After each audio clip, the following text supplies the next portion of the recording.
Nakumpiska ang higit 8.8 milyong halaga ng hinihinalang shabu sa isang bypass operation sa Barangay Mandalagan, Bacolod City nito lamang ika-12 ng Enero taong kasalukuyan. Ang operasyon ay pinangunahan ng Bacolod City Drug Enforcement Unit sa superbisyon ni Police Lieutenant Colonel Antonio Benetes Jr., officer in charge ng nasabing unit, na nagresulta sa pagkakaaresto ng dalawang individual na kinilalang si alias Ramir, 53 taong gulang at residente ng nasabing lugar, at itinalagang high-value individual, at alias Anthony, 45 taong gulang at isang street-level individual at nakatira sa Purok Paraiso, Barangay Hilamonan, Cabangcalan City, Negros Occidental. Nakuha sa pag-iingat ng mga sospek ang humigit kumulang 1.3 kilo ng hinihinalang shabu na may kabuuang halaga na tinatayang 8,840,000 piso. Ayon sa pulisya, ang iligal na droga ay pinaniniwalaang ihahanda para ibenta sa panahon ng Sinulog Festival sa Cabangcalan City, kung kailan inaasahang dadagsa ang mga tao. Dahil sa maagap na aksyon ng PNP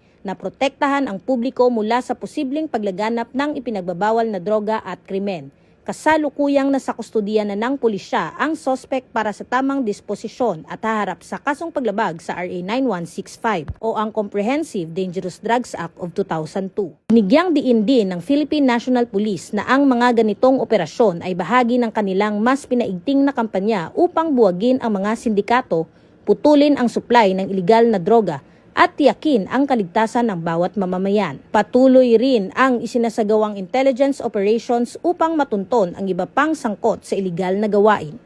Ang matagumpay na operasyong ito ay patunay na hindi tumitigil ang PNP sa pagbabantay at pagkilos, lalo sa mga panahong kritikal para sa kapayapaan at kaayusan.